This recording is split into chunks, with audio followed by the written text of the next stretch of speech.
அறத்தின் வழி நின்று வழிபடுத்த இனத்திற்கான ஒரு ஊடகம் வள்ளுவம். சப்ஸ்கிரைப் செய்து உறுதுணையாகுங்கள். பொருளாதாரம் கொடுத்து பெருந்துணையாகுங்கள். Begin Space Construction and Interior, Lakshmipuram, Tirunendravoor. For contact 63851 63766.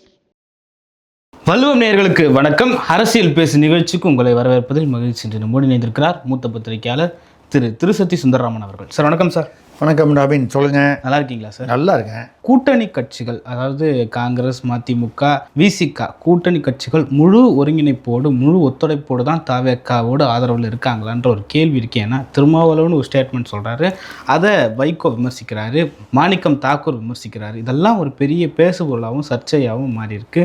விசிக தலைவர் திருமாவளவனோட ஸ்டேட்மெண்ட்டையும் மதிமுக பொதுச் செயலாளர் வைகோ, மாணிக்கம் தாக்கூரோட விமர்சனத்தையும் எப்படி பார்க்குறீங்க சார்? இல்லை, மாணிக்கம் தாக்கூரும் சொல்லியிருக்காரு, கூட்டணியில் வந்ததுக்கப்புறம் இப்படிலாம் பேசக்கூடாது, நான் இங்கே இன்னும் அங்கே தான் இருக்கேன், என்னுடைய நினைவுகள் அங்கே தான் இருக்குது, அப்படிலாம் பேசக்கூடாதுங்கிற மாதிரி சொல்லியிருக்காரு. வைகோ அவர்கள் இவருக்கு நோபல் பரிசு கொடுக்கணும்னு சொன்னார். பதிலுக்கு அதை நான் மகிழ்ச்சியோடு ஏற்றுக்கொள்வேன், வைகோ அப்படி பரிந்துரை செய்தால் நீங்கள் சொல்ல கொடுத்தா நான் நன்றி சொல்லுவேன் அவருக்கு அப்படிங்கிற மாதிரி சொன்னார். அதுக்கப்புறம் அந்த ஸ்டேட்மெண்ட்டையே நான் வாபஸ் வாங்கிக்கிறேன்ட்டார் வைகோ. இது அந்த கூட்டணிக்குள் விமர்சனங்கள் வந்ததுனால இதையும் தாண்டி இன்னைக்கு காலையில் பத்திரிகையில் படித்தேன். இவர் திருமாவளவன் சொல்லியிருக்காரு, பதவி கிடைத்ததால் பழைய உறவை புறந்தள்ள முடியாது. அப்போ நீங்கள் அங்கேயும் உறவு வச்சுப்பீங்க, ஆனால் இங்கேயும் அமைச்சர் பதவி இல்லை நடுவில் வேறு ஒரு பேச்சு அடிப்படுது. அவர் துணை முதல்வர் கேட்குறாரு, இது இப்போ இடைத்தேர்தலில் நின்று துணை முதல்வர் ஆனோன்னு கேட்குறாரு. அது உள்கட்சி காரணங்களாலும் கேட்குறாரு, பொதுவாகவும் ஒரு பதவி வேணும், ஒரு கிரிப்பு கட்சி நடத்துவதற்கு. நிறைய பேர் விட்டுட்டு போயிடறாங்க, இயக்கமே கிட்டத்தட்ட காலியாக போகுது அப்படிங்கிற ஒரு சூழ்நிலையில் கேட்குறாருன்னு சொல்கிறாங்க. காரணம் எதுவாக இருந்தாலும் இது என்ன ஒரு வித்தியாசமான வினோதமான ஒரு பேச்சாக இருக்கிறது. பதவி கிடைத்ததால் பழைய உறவை புறந்தள்ள முடியாது. முன்னால் ஒரு பாட்டு வரும், நான் சொல்கிறது பல வருடங்களுக்கு முன்னால், 15-20 வருஷங்களுக்கு முன்னால், 10-15 வருஷம் முன்னால், கல்யாணம்தான் கட்டிக்கிட்டு ஓடி போகலாமா, ஓடி போய் கல்யாணம்தான் கட்டிக்கலாமா அப்படின்னு ஒரு பாட்டு யாரோ ஒரு கவிஞர் எழுதினார். அரசரோ பேரரசரோ யாரோ ஒருத்தர் எழுதினார். ரைட், யார் எழுதினா அது விசேஷம், யாரோ ஒரு கவிஞர் பாடலாசிரியர். அது சினிமாவுடைய சூழ்நிலைக்கு ஏற்ற மாதிரி அந்த ஒரு இதில் நிறைய விமர்சனங்கள் வந்தது.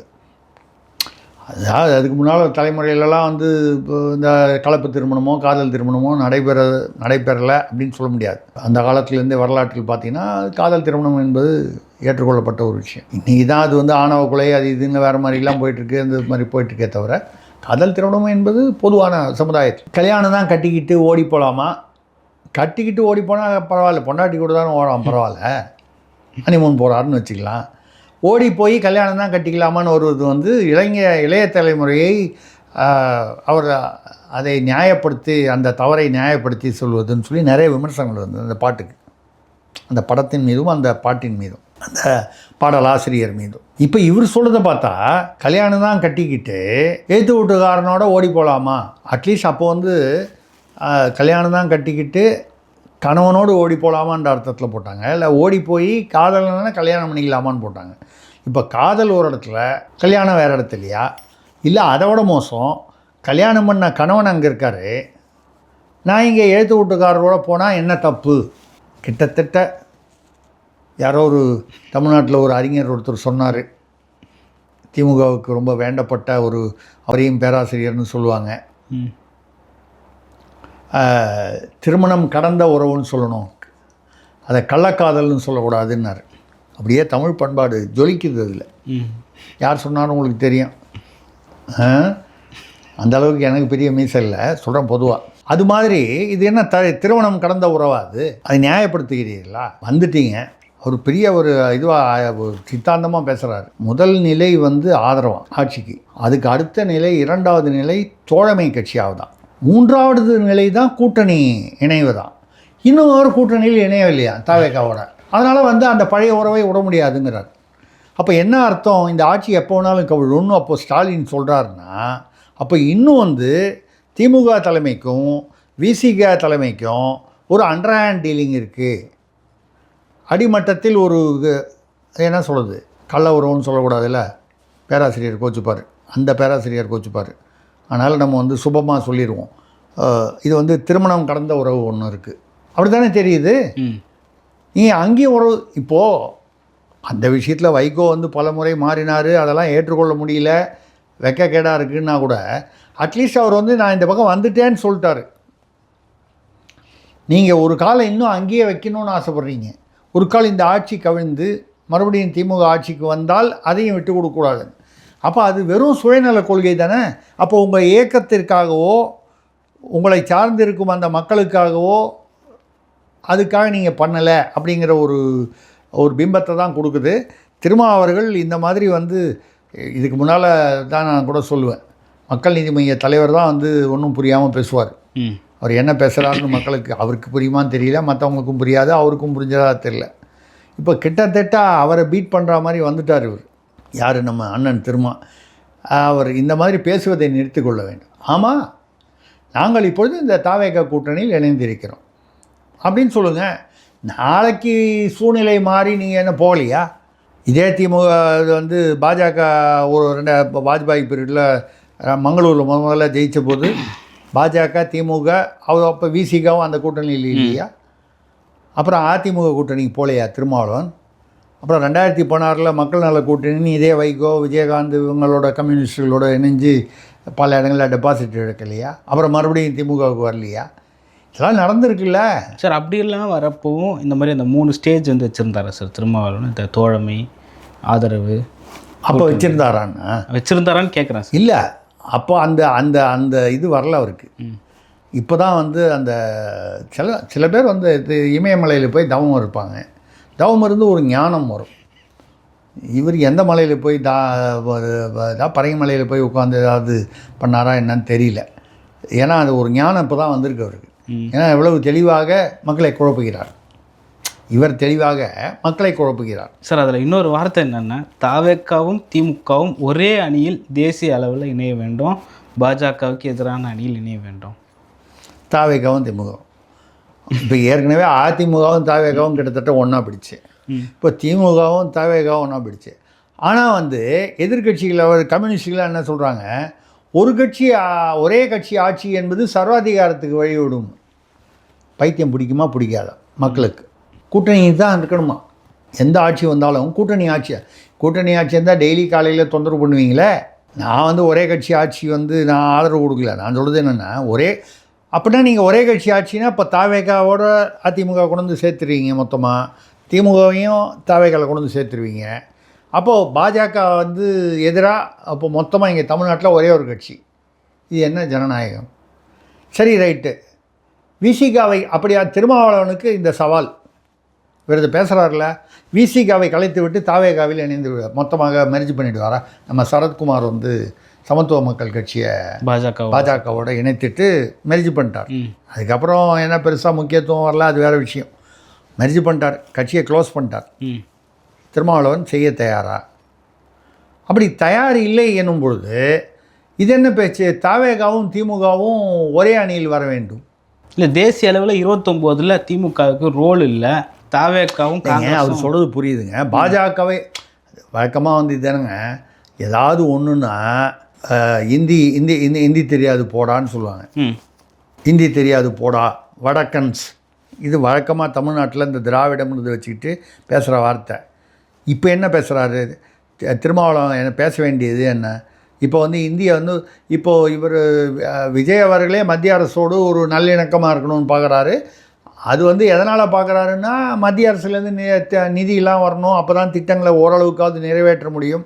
மத்திய அரசோடு ஒரு பிணக்கு ஏற்பட்டால் அதனால் தொல்லைகள் அதிகம். கரூர் விசாரணையும் இருக்குது, அதிக மனசில் வச்சுக்கணும். குதிரை பேரங்கள்லாம் இருக்குது, பல விஷயங்கள் இருக்குது. எண்ணிக்கை இன்னும் முழுசாக வரல. அரசியல் ரீதியாகவும் பார்க்கணும், ஒரு ஆட்சி ரீதியாகவும் பார்க்கணும். ஆட்சியில் வந்து நல்லாட்சி என்று ஒரு பெயர் வரணும்னா கொடுத்த வாக்குறுதியில் பாதியாவது நிறைவேற்றணும். இப்போ இந்த பக்கம் வந்துட்டார். திமுகவை விட்டுட்டு பாஜகவிற்கு நேர் எதிராக இருக்கும் அல்லது இருப்பதாக நடிக்கும் திமுகவில் இருந்த அணியிலிருந்து இங்கே வந்துட்டார். இப்போ இவ்வளோ நாள் என்னவாக இருந்தது? இந்தி தெரியாது போடா. இப்போ திருமாவளவன் என்ன பேசுகிறாரு? ஏக் காவுமே ஏக் கிசான் ரகு தாத்தா. பாக்யராஜ் படம், மறைந்த பாக்யராஜ் அவர்களுடைய படத்தில் வரும். ரொம்ப காமெடியான காட்சி. இப்போது திருமாவளவன் பேசுவது ரகுதாத்தா அரசியல். தவேகாவும் திமுகவும் எப்படி வந்து வருவாங்க? அப்போ நான் சொல்கிற மாதிரி அப்போது அடுத்தது வந்து செந்தில் பாலாஜி மீது உள்ள குற்றச்சாட்டுகள்லாம் நீக்கிவிட்டு விஜய் அவர்கள் செந்தில் பாலாஜியை சந்தித்து தழுவி கொண்டு தவேகாவில் அவரும் சேரணும், இவங்களும் சேர்த்துக்கணுமா? ஏவா வேலுவையும் மறுபடியும் சேர்த்துக்கணுமா? கொள்கை அடிப்படையில் பாஜக தான் 2 பேருக்குமே எதிரி. பாஜகவை எதிர்க்க ஒரே எந்த கொள்கை? இல்லை, நீங்கள் இது கொள்கைன்னு சொல்கிறீங்களே, எந்த கொள்கை? திமுக பெரியாரின் பாதையில் தான் நாங்கள் போகிறோம்னு சொல்கிறோம். விஜய் வந்து பெரியாரின் கொள்கைகளை பல கொள்கைகளை ஏற்றுக்கொள்கிறோம், கடவுள் மறுப்பை தவிரன்னு சொல்லிட்டாங்க. சரி, எந்தெந்த கொள்கையெல்லாம் ஏற்றுக்கொள்கிறாங்கன்றதை அவர் சொல்லலை. உதாரணமாக நம்ம கூட கேள்வி முன்னால் கேட்டிருக்கோம். ஆம்பளை 3 பேரை வப்பாட்டியாக வச்சுக்கிட்டா 3 பொம்பளைங்களை, பெண்களும் வந்து ஒரு 4 ஆம்பளைங்களை வச்சுக்கலாம், அதுதான் பெண்கள் சுதந்திரங்கிற மாதிரி ஈவேரா அவர்கள் பல கருத்துக்கள் சொல்லியிருக்காங்க. சில கருத்துக்கள் ஏற்றுக்கொள்ளக்கூடியவை, பல ஏற்றுக்கொள்ள முடியாதவை.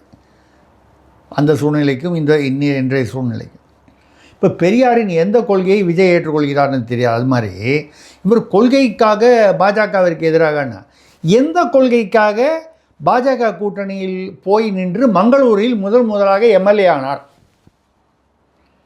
அப்படி முதலாக திருமாவளவன் எம்எல்ஏ ஆனபோது, சட்டமன்ற உறுப்பினர் ஆனபோது அவருக்கு கொள்கையே இல்லை என்று இன்று வாக்குமூலம் கொடுப்பாரா? ஏன் அங்கே போனீங்க? திமுக அங்கே போனாங்க, அதனால் போனேன்.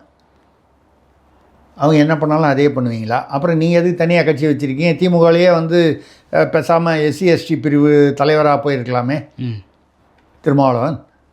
தனியாக இயக்கம் கண்டீர்கள், கட்சி கண்டீர்கள், அப்புறம் எதுக்கு? அப்புறம் இன்றைக்கி பேரம் பேசி ஒரு அமைச்சர் வாங்கணும்னு வேறு வாங்குறீங்களே, எதுக்கு? கட்சியை கலைச்சிட்டு தாவேக்கள் இணைஞ்சிருங்க. இல்லை, அன்றைக்கே கட்சியை கலைச்சிட்டு திமுக இணைஞ்சிருக்கலாம். அப்படி இணைஞ்சிருந்தீங்கன்னா அப்புறம் எப்படி அதிமுக கூட்டணிக்கு ஒரு சமயத்தில் போகக்கூடிய சூழ்நிலை வந்தது? ஆனானப்பட்ட ஐயா ஆசிரியர் வீரமணி அவர்களே பல சமயம் திமுக ஆதரவில் தான் இருந்தார், இப்போவும் திமுக ஆதரவில் இருக்கார். நடுவில் கொஞ்ச நாள் ஜெயலலிதா இருக்கும்போது சமூக நீதி காத்த வீராங்கனைன்னு அவருக்கும் கலைஞருக்கும் ஏதோ ஒரு மனவேற்றுமை ஏற்பட்ட போது அது ஏதோ வர வேண்டியது வரல போல இருக்குது. அதாவது தகவல்கள் சொல்கிறேன், ஏதோ மாதம் கொடுக்க வேண்டிய தகவல்களை திமுக கொடுக்கல போல இருக்குது. அதனால் வந்து சமூக நீதி காத்த வீராங்கனைன்னு சொல்லி ஜெயலலிதாவோட போய் அதிமுக பக்கம் போயிட்டார், ஆதரவு நிலை. அப்புறம் கொஞ்ச நாள் பொறுத்து இங்கே வந்துட்டார்.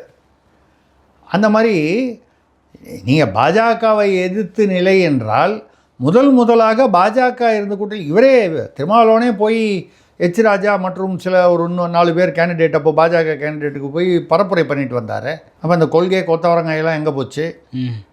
அப்போ நீங்கள் அந்த பீரியடில் உங்களுக்கு கொள்கை இல்லை, இப்போ தான் கொள்கை புதுசாக 2026 திடீர்னு கொள்கை வந்துருச்சா உங்களுக்கு? இதெல்லாம் வந்து அதாவது சுயநல அரசியல் இது தொடர்கிறது. நம்ம வந்து திருமாவை மட்டும் டார்கெட் பண்ணி இதை சொல்லலை, நம்ம எல்லா கட்சிகளிலும் இப்படி தான் சொல்கிறோம். செந்தில் பாலாஜியே நாளைக்கு தாவேகாவில் சேர்ந்தால் ஆச்சரியப்படுவதிலே நம்ம சொல்கிறது வந்து இது யாரையும் நம்ம வந்து கொச்சைப்படுத்துவதற்காக சொல்லவில்லை. அரசியலில் இவங்களாம் நிரந்தர எதிரியும் இல்லை, நிரந்தர நண்பனும் இல்லைங்கிற ஒரு ரீதியில் போகிறாங்க. இது தாவேகாவும் அப்படி போனால் ஆச்சரியப்படுவதற்கில்லை. இதே வந்து தேர்தலுக்கு முன்னால் திமுக எங்களுடைய இந்த என்னமோ ஒரு எதிரி, அப்புறம் வந்து பாஜக எங்களுடைய கொள்கை எதிரின்னு முதலாக பேச ஆரம்பித்தார். திமுக அரசியல் எதிரி, பாஜக கொள்கை எதிரி அப்படின்னு சொல்லி விஜய் அவர்கள் பேச ஆரம்பித்தார். கரூர் சம்பவம், கரூரில் சிபிஐ விசாரணை, அது வேற ஒரு சூழ்நிலை மாறுபட்ட போது இந்த பாஜக மீதான விமர்சனங்கள் குறைந்து விட்டன.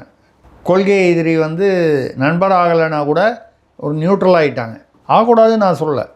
இன்றைக்கே வந்து மாநில அரசு எப்பப்பார் வந்து மத்திய அரசோட ஒன்றிய அரசு அதுக்கு பேர் என்ன வேணால் வச்சுங்க சண்டை போட்டுக்கிட்டே இருக்கணும்னு சொல்லி சண்டை போட்டுருந்தால் எப்படி ஆட்சி நடத்துறது? பட் அதுக்கெலாம் முன்னாலேயே இந்த கரூர் சம்பவத்துக்கு அப்புறம் பார்த்தீங்கன்னா பாஜக மீது கொஞ்சம் அந்த நீர்த்து போன மாதிரி அந்த விமர்சனங்கள் கொஞ்சம் சாஃப்டாக மென்மையாக டீல் பண்ண ஆரம்பித்தார் விஜய். ஏன்? அரசியல்.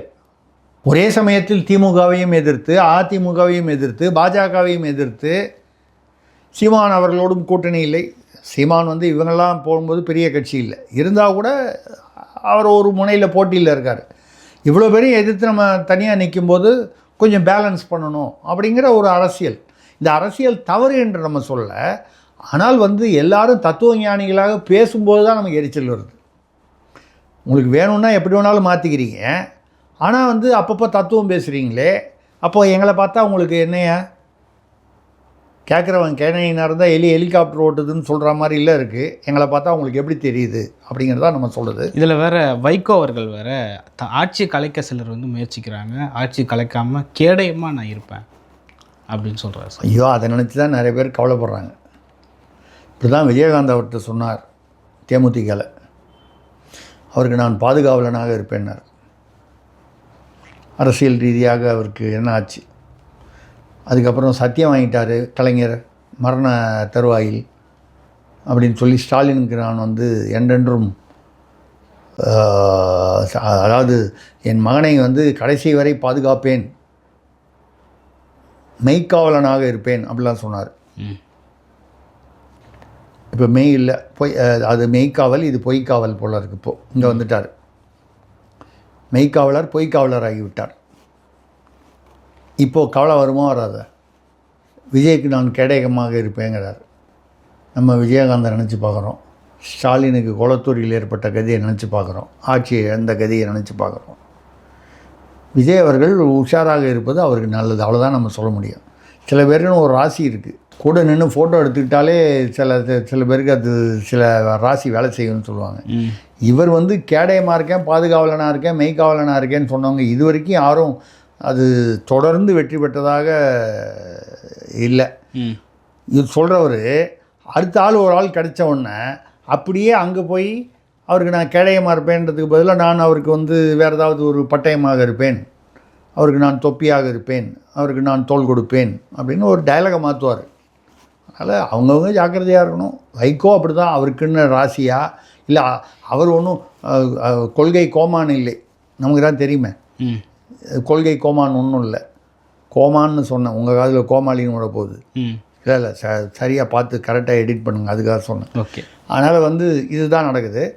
இதில் பார்த்தீங்கன்னா இந்த தவேகா பக்கமும் பிரச்சனைகள் இருக்குது. அதாவது இந்த ஸ்ரீவைகுண்டம் எம்எல்ஏ அவர் அன்னை சரவணன், விஜய் சரவணன், ஏற்கனவே அவர் பல சர்ச்சைக்கு உள்ளாக இருக்கார். ஒன்று அந்த பாலியல் வன்முறைன்னு சொல்லி அந்த தவேகா நிர்வாகி யாருக்கும் அவங்க தொழிற்கெலாம் வேலை வாங்கி தரேன், அமைச்சர் ஆனந்த் அவர்கள்ட்ட சொல்லி வேலை வாங்கி தரேன்னு சொல்லி இது பண்ணிட்டார். புகார் கொடுத்து இதுவரை அவர் மீது வழக்கும் பதிவு செய்யவில்லை, கைது செய்யவில்லைங்கிறது வேறு, வழக்கே பதிவு செய்யவில்லை. அதுக்கப்புறம் வந்து லாரிக்கு அவர் வந்து 300 ரூபா லோடு சவுடு மணல்லாம் கடத்தலுக்கு துணை போகிறாருன்னு ஒரு புகார் வந்தது. அதுக்கப்புறம் ஒரு 500 வாட்ஸ்அப் குரூப் வச்சுருக்காரு ஏதோ ஒரு லாட்ரி குடும்பத்துக்காக. ஒரு நாளைக்கு 1 கோடி ரூபா வரைக்கும் அவங்களுக்கு இல்லீகலாக கலெக்ட் பண்ணி தராரு. உடனடியாக அவர் வந்து என்ன பண்ணார்னா, அதை வந்து தன்னுடைய நண்பர் பேருக்கு அந்த வாட்ஸ்அப் அட்மின் அது மாற்றிட்டாருன்னு சொல்கிறாங்க, செய்திகள் வருகின்றன. மாற்றிட்டானா அப்படின்னா என்ன அர்த்தம், இன்னும் நடக்க தான் நடக்குது, ஆனால் அவர் பேரில் வச்சுக்கல, பிரச்சனை வருது. இப்போ பார்த்தீங்கன்னா அவர் வந்து என்ன பண்ணியிருக்காருன்னா, போய் இவங்க அது பேர் என்ன, ஸ்ரீவைகுண்டத்தில் அந்த என்ன சொல்கிறது, நுகர்பொருள் வாணிப கழகம், சிவில் சப்ளைஸ், அங்கே போய் நான் செக் பண்ணுறேன். இப்போ தான் அந்த இவங்க தான் எங்கே வேணாலும் யார் வேணாலும் போய் ஆய்வு பண்ணுறேன். நீ தனியோ சொல்லிட்டாங்க. இந்த அம்மா கீர்த்தனா தொழில்துறை அமைச்சர் போய், இவங்களுக்கு தொழில்துறை அமைச்சர், இவங்க ஏன் போய் பள்ளிக்கூடத்தில் ஆய்வு பண்ணணும்? அதுக்கு தான் பள்ளிக்கல்வித்துறை அமைச்சிருக்கார். அவர் பாவம் வேறு வழி இல்லாமல், சகோதரி அவர்கள் அக்காஸ்தானத்தில் இருக்கிறார், அவர் போனால் தப்பு இல்லைன்னு சொல்கிற அளவுக்கு பாவம் விட்டு கொடுக்க முடியாது. ராஜ்மோகன் அவர்கள் சொல்கிறார், நமக்கு அவருடைய நிலைமை புரிகிறது. என்னதான் இருந்தாலும் சொந்த கட்சியில் இருக்கிறவங்கள விட்டு கொடுக்கக்கூடாது. ஆனால் சிடிஆர் நிர்மல்குமார் அவர் இன்னும் கொஞ்சம் அனுபவம் முதிர்ச்சி உள்ளவர். அவர் வந்து முதல்வர் வழிகாட்டி இருக்கார், இந்த மாதிரி கண்ணாமுன்னான்னு சம்மந்தமே இல்லாமல் ஆய்வுக்கு போகக்கூடாது எல்லாரும் அப்படின்னு கீர்த்தனாவை குறிப்பிட்டே வந்து சொல்லியிருக்காரு. இதெல்லாம் இருக்கும் பொழுது இவர் வந்து ஆய்வுக்கு போகிறார். இவர் மீது இவ்வளவு குற்றச்சாட்டுகள் இருக்கும்பொழுது இதெல்லாம் மடைமாற்றம் செய்யணுன்றதுக்காக ஆய்வுக்கு போகிறார். அங்கே போயிட்டு அங்கே ஒரு லாரி ஏதோ ஏற்றிக்கிட்டு இருக்குது, இந்த சிவில் சப்ளைஸ் ரேஷன் பொருட்கள்லாம். இதில் மதுரையில் பார்த்தீங்கன்னா தங்கபாண்டி என்கிற டிவிக்கு எம்எல்ஏ ரேஷன் அரிசி 1000 பேருக்கு ஆளுக்கு 5 கிலோ வந்து ரேஷன் அரிசி வந்து விஜய் பிறந்தநாள், அவர்கள் பிறந்தநாளுக்காக பரிசாக கொடுக்கிறார். உரம் விட்டு நெய்யே என் பொண்டாட்டி கையேன்னு ஒரு ஊர் பக்கம் பழமொழி. விஜயே சொன்னார் சார், என்னென்னு, பூரா விட்டு நெய்யில் ஸ்வீட்டு செய்யாதீங்க சார். அதான் சொன்னேன் நானும். அவர் சொன்னதான், முதல்வரை பின்பற்றி நான் சொல்கிறேன், முதல்வரின் பக்தன் நான், அதனால் அப்படி சொல்கிறேன். சரிங்களா? அப்போது வந்து நீங்கள் ரேஷன் அரிசியை மக்களுக்கு இலவசமாக கொடுப்பது அரசு. அந்த ரேஷன் அரிசியும் பார்த்தீங்கன்னா அதில் வந்து அதை கொடுப்பது மத்திய அரசு. மத்திய அரசுடைய நிதியில்தான் அந்த ரேஷன் அரிசி திட்டமே எல்லா மாநிலங்களிலும் நடக்கிறது. திமுக அரசு வழக்கமாக என்ன பண்ணுவாங்க, கலைஞர், ஸ்டாலின், உதயநிதி, அப்புறம் ரவுண்டு விட்ருப்பாங்க இன்ப நிதிக்காக, பாக்கி அதை போட்டு இந்த படம்லாம் பையெல்லாம் போட்டு கொடுத்தாங்க. பணம் அவங்களுது. இதை பட்டா யார் பேர்லையோ பாத்தியதை யாருக்கோன்னு சொல்லுவாங்க, ஒரு படத்தில் வரும். அந்த மாதிரி பண்ணாங்க. இப்போ வந்து இவங்க அந்த படம்லாம் போட்டதில்லை. அது வரைக்கும் நம்ம தாவேக்கா அரசை பாராட்டணும். விளம்பரங்கள் முதல்வர் விஜய் அளவுக்கு இல்லை, அதாவது அவருடைய அளவில் இல்லை. கீழே உள்ளவங்களாம் இந்த ரீல்ஸ் மோகத்தில் இருக்காங்கன்றது உண்மைதான். விஜய் அளவில் தன்னுடைய படத்தை போட்டு கொடுக்கணும்னு, விஜய் படத்தை ஏன் வைக்கலன்னு போய் கேட்குறவங்க வந்து மற்ற கீழே உள்ளவங்க தான் கேட்குறாங்களே தவிர அவர் ஏதோ கேட்க சொல்லி கேட்குறாங்க நம்ம அதை எடுத்துக்க வேணாம். ஏதோ நம்ம இந்த செய்தி விஜய்க்கு போனால் அவர் முதல்வர் மகிழ்வார் என்று இவர்கள் தவறான ஆர்வ கோளாறில் பண்ணுற மாதிரி தான் தெரியுது. இவர் போய் வந்து அந்த லாரியில் வந்து ஏன் டயர் சரியில்லை, ஏன் வந்து கண்ணாடி வந்து இந்த லெஃப்ட் சைடு மிரர் வந்து பழுதுபட்டிருக்கு, இப்படிலாம் கேள்வி கேட்டிருக்கார். முதல்ல வந்து எம்எல்ஏன்னா வந்து எங்கேனாலும் போய் கேள்வி கேட்கலாமா? மக்கள் பிரதிநிதி தான். இருந்தால் கூட அதுக்கு உரிய ஒரு ப்ரொசீஜர் இருக்குது. ஒரு அதிகாரிகள் யாரோ அவங்கள கூப்பிட்டு அதெல்லாம் கேட்கணும். இவர் என்ன பண்ணியிருக்காரு, அந்த ஒப்பந்த கான்ட்ராக்டர் டிரான்ஸ்போர்ட் வந்து ஒப்பந்தம், அதில் அந்த லாரி கேட்டால் எனக்கு தெரியாது சார், எங்கள் மேனேஜர் கேளுங்கன்ட்டான். டிரைவர் என்ன சொல்லுவார், அவரை கேட்டவுடனே அந்த மேனேஜரே இருக்காது, நீ எம்எல்ஏன்னா உனக்கெல்லாம் எல்லாம் ஏதாவது வேணால் அந்த அதிகாரியை போய் கேள்வி உள்ள. அப்படின்னா என்ன அர்த்தம்? அதிகாரிக்கும் அந்த ஒப்பந்தக்காரருக்கும் நல்ல உறவு இருக்கிறது, உங்களுக்கு புரியும்னு நினைக்கிறேன். ஏன் அவன்லாம் கேள்விலாம் கேட்க வேணான்ட்டான். அது அதாவது பட்டென்று, அதாவது எம்எல்ஏ என்று கூட மதிக்காமல் வந்து இணைப்பை துண்டித்து விட்டார். யார்? ஒப்பந்தக்காரர் கூட இல்லை, அவருடைய மேனேஜர். இதெல்லாம் ஒரு பக்கம் இருக்க, இவர் என்ன சொல்கிறாரு, அந்த பதிவு எண் இருக்குல்ல லாரியில், அது ஏதோ அழிஞ்சிருக்கு போல இருக்கலாம், வேண்டுமென்றே செய்திருக்கலாம், இல்லை இயல்பாகவும் நடந்திருக்கலாம். இதை வந்து அது என்ன அப்படி இருக்குது அப்படின்னு சொல்லி அதை கேட்டிருக்காரு. இதெல்லாம் கேட்குறாரு பாருங்கள். இதை லாரி அடியிலேருந்து இவருடைய அவர் ஆளாக தான் இருக்கணும் வீடியோ எடுக்கிறேன். இல்லை, தாவேக்கா துண்டும் போட்டிருக்காரு சார். அதாங்க, நீங்கள் அது துண்டு போடலைன்னா கூட நான் தாவேக்கா ஆள் தான் சத்தியம் பண்ணுவேன். இல்லைன்னா வேறு யாருக்கு இங்கே லாரி அடியில் போய் ஃபோட்டோ எடுக்கணும்? அந்தளவுக்கு எனக்கு தெரிஞ்சு மீடியா வந்து இன்னும் அவ்வளோ தூரம் திறந்தாழ்த்து போல். நம்ம ஆர்எஸ்பி மீடியான்னு சில பேர் இருக்காங்க அப்படி. ஆனால் அந்த அளவுக்கு லாரி அடியில் பூந்து போய் எடுக்கிற அளவுக்கு இது ஒன்றும் பெரிய விஷயம் இல்லையே. ஏதோ ஒரு கொலை வழக்கு, ஒரு கொலை நடக்கிறது, அதை ரகசியமாக படம் பிடிக்கணும், லாரிக்கு அடியில் போய் பிடிக்கணும். சும்மா வந்து அவர் வந்து டயர் ஏன் சரியில்லை, ஏன் வந்து கண்ணாடி சரியில்லைன்னு கேட்குறத போய் லாரிக்கு அடியில் படுத்துக்கிட்டு போய் யாராவது எடுக்கிற அளவுக்கு அது அர்த்தம் இல்லை. துண்டு போடாமையே தெரியுது. அந்த துண்டு தாவேக்கா துண்டு போட்டவர் எம்எல்ஏவிடம் ஒரு துண்டு போட்டு வைக்கணும், அவர் இதயத்தில் துண்டு போடணுங்கிறதுக்காக அவர் வந்து கட்சிப்பாவது போடணுங்கிறதுக்காக அவர் பண்ணார். இல்லை அவர் சொல்லி பண்ணாருன்னு வைப்போம். இதெல்லாம் பண்ணார்ல.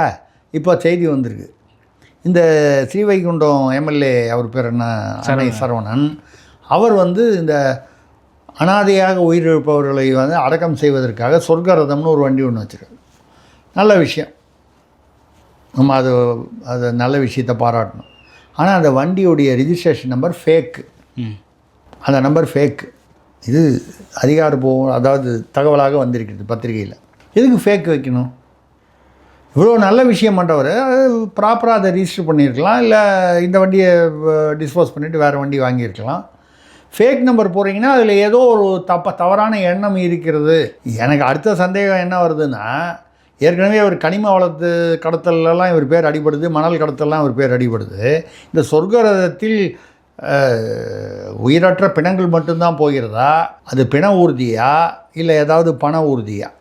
அதிமுக ஆட்சியில் பொதுவாக வந்து பார்த்திங்கன்னா தேர்தல் சமயத்துலலாம் வந்து எதெல்லாம் ஆம்புலன்ஸில் அதெல்லாம் பணம் போகும், போலீஸ் ஜீப்லலாம் போகும். இப்போ திராவிட ஆட்சியில் அந்த மாதிரி ஏதாவதா? இல்லைன்னா கூட வேறு காரணங்களே இல்லைன்னா கூட ஃபேக் நம்பர் எதுக்காக? ரெண்டாவது, நீங்கள் உங்கள் வண்டியில் அந்த சொர்க்கரதமோ ஏதோ அந்த வண்டியில் ஃபேக் நம்பர் வச்சுக்கிட்டு யாரோ வந்து டிரான்ஸ்போர்ட் கான்ட்ராக்ட் அவனை கேட்கக்கூடாதுன்னு சொல்ல, நீங்கள் அந்த அதிகாரியை கூப்பிட்டு இதெல்லாம் கவனியுங்கள், இந்த கேள்வியெல்லாம் கேளுங்கன்னு அதிகாரி மூலமாக கேட்க வேண்டும். கேட்கவே கூடாது, எம்எல்ஏக்கு அதிகாரம் இல்லைன்னு சொல்லலை. நீங்கள் நேரடியாக போனால் அப்புறம் அதிகாரி எதுக்கு? ஒரு கால அதிகாரியும் சேர்ந்து தவறு செய்கிறார் என்றால் அதை தட்டி கேட்கலாம். அதிகாரியை கூப்பிட்டு இதை பாருங்கள், கண்ணாடி இல்லை, இது இல்லை, இது பதிவு என்ன சரியா இல்லை, இதெல்லாம் நீங்கள் பார்த்தீங்களா? பார்க்கலன்னா ஏன் பார்க்கல? அதிகாரியை கேளுங்க. இந்த டிரைவரை கேட்குறது, இந்த ஒப்பந்தக்காரருடைய மேனேஜர்கிட்ட பேசுகிறது, இதெல்லாம் கொஞ்சம் அதிக பிரசங்கித்தனமான விஷயம். இது அவர் தான் வந்து பார்த்தீங்கன்னா அனிதா ராதாகிருஷ்ணன் அவங்க ஆளை விட்டு என்கிட்ட 50 கோடி கொடுக்குறேன்னு சொல்லி பேசினார்னு ஒரு ஆடியோ வெளியிட்டார். அந்த ஆடியோவில் பார்த்தீங்கன்னா அந்த பக்கம் யார் பேசுகிறாங்கன்னே தெரியல. அதில் வந்து 50 கோடி கட்சி மாறுறதை பற்றி ஒன்றுமே இல்லை, ஏதோ பார்த்து யோசனை பண்ணி செய்யுங்கன்னு ஏதோ பேசுறது. இவர் வந்து ஒரே பில்டப்பாக 50 இல்லை 500 கோடி கொடுத்தாலும் 5000 கோடி கொடுத்தாலும் நான் வந்து தளபதியுடைய விட்டு இயக்கத்தை விட்டு வரமாட்டேன் அப்படிலாம் பதில் சொல்கிறார். இந்த மனோகரா வசனம் பேசுகிறதுக்காக தான் இந்த ஆடியோ செட்டப்பான்ற சந்தேகம் வர அளவுக்கு அதில் வேறு சொல்லிட்டாங்க. நம்ம மக்கள் இப்போ தான் வலைதளத்தில் தான் வந்து உள்ள பூந்து வெளியில் வந்துடுறாங்க. அந்த பக்கம் பேசினவர் திருநெல்வேலியில் ஒரு தியேட்டர் ஓனர்னு பேர் கூட சொல்கிறாங்க, ஏதோ முத்துராம் தியேட்டர்னு அந்த ஓனர்னு சொல்கிறாங்க. அது உண்மையாக இல்லையா நமக்கு தெரியாது. அதுலேயும் அவர் வந்து தெளிவாக ஒன்றும் பேசலை. இதில் என்ன பெரிய தமாஷ்னா, விசாரணைனா மக்கள் மீடியா இப்படிலாம் போய் விசாரிக்கும் போது அவர் வந்து தாவேகா சார்பானவர். அவர் ஏன் திமுகவுக்கு வாங்க கூப்பிட போகிறாரு? தாவேகாலேருந்து வெளியில் வாங்க. அவர் அந்த காலத்துலேருந்தே விஜய் ரசிக்கிறான். அவர் தியேட்டர் நடத்துகிறாரு. தியேட்டர் நடத்தினா ஏதோ ஒரு சினிமாவில் ஆர்வம் உள்ளவராக இருந்தால் தான் தியேட்டர் நடத்துவாங்க, வியாபாரத்துக்காக நடத்துவாங்க. ஒரு விஜயுடைய ரசிகர் ஆதரவாளர் இப்போ இல்லை, பல வருடங்களாக. அப்படி இருக்கிறவர் விஜயோட கட்சியிலேருந்து ஒருத்தரை வெளியில் இழுக்கிறதுக்கு அவருடைய எம்எல்ஏவை, அதுவும் லோக்கல் எம்எல்ஏவை, அவர் திருநெல்வேலியா அந்த தேட்டர், இது தூத்துக்குடி, ரொம்ப தூரம் இல்லை, ஸ்ரீவைகுண்டன்றது தூத்துக்குடி பக்கத்தில். அப்போ யாரோ ஒரு தாவேகா பிரமுகர் இல்லை தாவேகா ஆதரவானவர் வந்து வேறு எதுக்கோ பேசின ஒரு ஆடியோவை எடிட் பண்ணி ஏதோ ஒரு வரி மட்டும் போட்டு அனிதா ராதாகிருஷ்ணனுடைய ஆதரவாளர்கள் கூப்பிட்டாங்க. இதில் அனிதா ராதாகிருஷ்ணன் அவர்கள் வந்து ஒருமையில் பேசினார்னு சொல்லி அவர் முதல்வர் கைது பண்ணும்போது அவர் என்ன சொன்னார்? எனக்கு 50 கோடி கொடுக்குறேன்னு சொல்லி என்னை மிரட்டினாங்க 5 மணி நேரம் போலீஸில் ராஜினாமா செய்ய சொல்லி தாவேகாவில் வந்து சேர்ந்தீங்கன்னா உங்களுக்கு அமைச்சர்லாம் தருவோன்னு சொன்னாங்க. இது எல்லாரும் 50 கோடி எப்படி 50 கோடி கீழே யாருமே தமிழ்நாட்டில் வந்து எந்த அரசியல்வாதிக்குமே மினிமம் கேரண்டி 50 கோடி போல் இருக்குது. அப்படி இங்கே அனிதா ராதாகிருஷ்ணன் என்ன கூப்பிட்டாங்க? தாவேகாங்கிறார். தாவேகாவில் அனிதா ராதாகிருஷ்ணன் கூப்பிட்டாரு திமுக சார்பாக. இப்போ வழக்குகளும் கிட்டத்தட்ட அப்படி தான் போய்கிட்டு இருக்கு. இதுக்கு நடுவில் அவர் விராலிமலை விஜயபாஸ்கர் வந்தார்ல, இங்கே 2 விஜயபாஸ்கர் வந்தாங்க. அந்த விஜயபாஸ்கர் எனக்கு ஃபோன் பண்ணி ஓஎஸ் மணின்னு சொல்கிறார், எடப்பாடி தரப்பில் இருக்க அதிமுகவில். என்னை விஜயபாஸ்கர் கூப்பிட்டாரு, வந்தால் உங்களுக்கு அமைச்சர் வாங்கி தரேன், நீங்கள் வந்து தாவேக்காக வாங்கன்னு கூப்பிட்டாரு, நான் வரமாட்டேன்னு சொல்லிட்டேங்கிறார். இது என்ன நடக்குது தமிழ்நாட்டில்னு தெரியல. தெரிஞ்சு போச்சு. இப்போ வந்து தமிழ்நாட்டில் மினிமமாக ஒரு எம்எல்ஏ இல்லைன்னா ஒரு 30 கோடி 50 கோடி அவர்களுடைய விலை. உண்மையே உன் விலை என்ன அப்படின்னு முன்னால் ஒரு அவர்கள் ஒரு நாடகம் போட்டார். இது உண்மையே இல்லை. இது வந்து என்னென்னா அரசியலே உன் விலை என்ன, உன் நிலை என்ன, அது மக்கள் கவலைப்பட வேண்டியது. உன் விலை என்ன அப்படின்னா தமிழ்நாட்டில் ஒரு எம்எல்ஏக்கு மினிமம் ப்ரைஸுன்னு வந்து மினிமம் கேரண்டீட் ப்ரைஸுன்னு இந்த நெல் கொள்முதல்லாம் சொல்லுவாங்க, குறைந்தபட்ச அந்த விலை, அது மாதிரி மினிமம் கேரண்டி ப்ரைஸு 50 கோடி. எம்ஆர்பி எவ்வளவுன்னு தெரியல. எம்ஆர்பினா மேக்ஸிமம் ரீட்டைல் ப்ரைஸ். அது ஆளை பொறுத்து 50, 100 ஆகலாம், 150 ஆகலாம், சோஃபா பெஞ்ச் ஆகலாம், பெரிய ஃபர்னிச்சர் ஷோரூம் ஆகலாம். இப்படி தான் தமிழ்நாட்டு அரசியல் இருக்குது. ஓகே, பார்ப்போம். சார், கடைசியாக ஒரு கேள்வி என்னன்னா, ஜெகத் ரட்சகனோட பையன் வந்து தாவேக்காவில் இணைஞ்சான்னு சொல்கிறாங்க. ஜெகத் ரட்சகன் ஏற்கனவே ஊழல் புகாரில் 90,000 கோடி வந்து ஃபைன் கட்டினதா ஒரு செய்திகளும் இருக்குது. 900 கோடி வந்து ஃபைன் கட்டினதா ஒரு செய்திகள் இருக்குது. அதே போல் திமுக கூட்டணி கட்சிகள் எல்லாம் தாவேக்கா பக்கம் வந்துருச்சு. திமுகவின் அடுத்த நிலை என்ன என்ற ஒரு கேள்வியும் இருக்குது. இதே போல் திருச்சி சூர்யாவினோட உறவினரும் மகளும் வந்து சேர்ந்ததா திருச்சி அவர்கள் கூட்டணி கட்சிகள் மட்டும் இல்லாமல் திமுகவினுடைய உறுப்பினர்களுடைய மகன்களும் வந்து இணைகிறாங்க.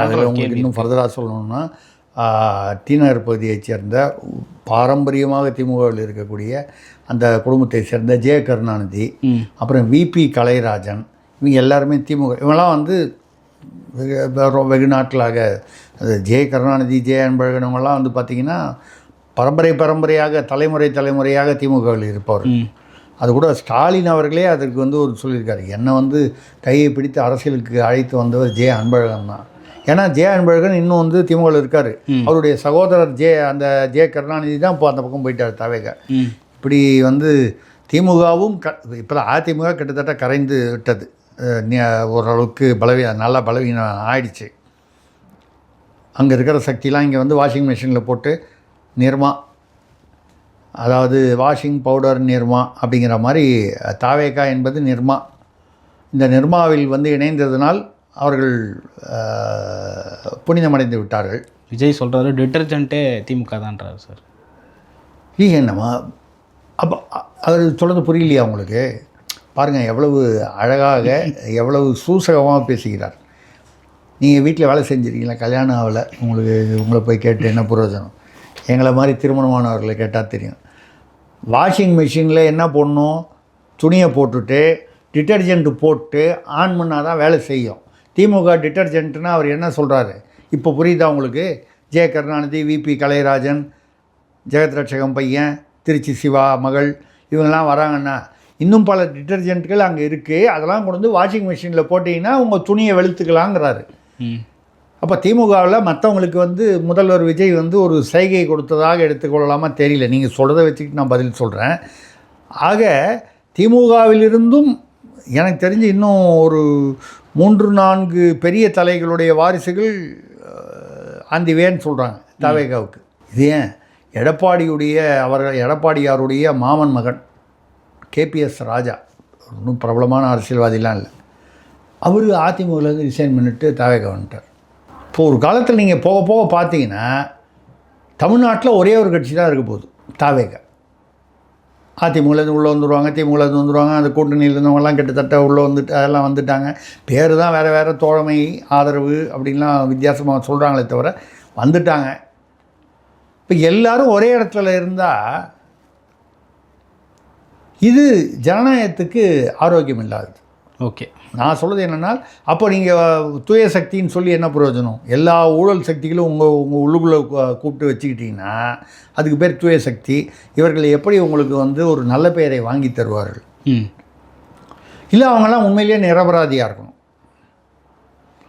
அப்போ நீங்கள் அவங்கள தீய சக்தின்னு சொன்னது அப்போ தவறாக இருக்கணும். ஓகே, தீய சக்தியிலிருந்து அவ்வளோ பேரை நீங்கள் வந்து டிட்டர்ஜென்ட்டெல்லாம் நீங்கள் உள்ளே கொண்டு வந்து வாஷிங் பவுடர் மிஷினில் போட்டுக்கிட்டிங்கனால் அவர்கள் இந்த பக்கம் அவங்க டிட்டர்ஜென்ட்டு, அது கூட ஒரு கெமிக்கல் ஒன்று போடுவாங்க, அதுதான் அதிமுகன்னு வச்சுங்க.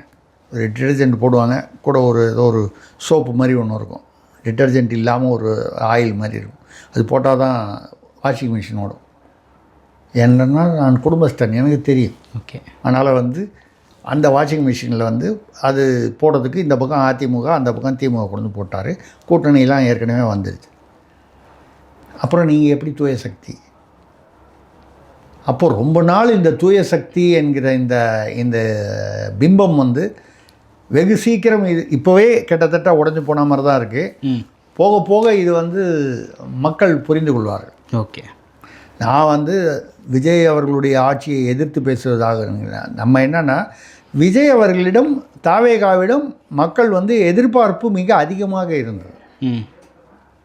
திமுக அதிமுகன்னு மாறி மாறி வந்து தமிழ்நாட்டில் அவர்கள் செய்த ஆட்சிகளுக்கு அது குறைபாடுகளை, அதில் ஊழல் மற்ற விஷயங்கள்லாம் பார்த்து ஒரு மாற்றம் வேண்டும் என்று. கடைசியில் இந்த மாற்றம் என்பது அவ்வளோ பேரையும் கூப்பிட்டு உள்ள மடியில் உட்கார வச்சுட்டு நீங்கள் என்ன மாற்றம் கொடுக்க போகிறீங்க? ஓகே, அது அந்த வகையில் இவையெல்லாம் வந்து விஜய் அவர்கள் ஏதோ தன்னுடைய பலம் கூடுவதாக நினைக்கிறார் என்று தோன்றுகிறது. ஆனால் இதெல்லாம் அவருக்கு வந்து சுமைகள். அவருடைய சுமையை கூட்டி அவர் மீது இருக்கக்கூடிய நம்பகத்தன்மையை, அந்த எதிர்பார்ப்புகளை குறைத்துவிடும், தேய்த்துவிடும். அவர் கவனமாக இருப்பது நல்லது. எண்ணிக்கை வேண்டும், திடமான ஆட்சி அளிக்க வேண்டும் என்கிற அவருடைய எண்ணத்தை நம்ம புரிந்து கொள்கிறோம். அதுக்காக எவ்வளோ தூரம் வேணாலும் போகலாம் அப்படின்னு போயிட்டீங்கன்னா அப்புறம் திமுகவுக்கும் உங்களுக்கு என்ன வித்தியாசம், அதிமுகவுக்கும் உங்களுக்கு என்ன வித்தியாசம்? பருத்தி குடோன்லேயே இருந்திருக்கலாங்கிற முடிவுக்கு மக்கள் வந்து விடுவார்கள். உஷாராக இருங்க. ஓகே, பல்வேறு கருத்துக்களை பகிர்ந்து கொண்டீங்க. மற்றும் ஒரு கால் சந்திப்போம். நன்றி, வணக்கம்.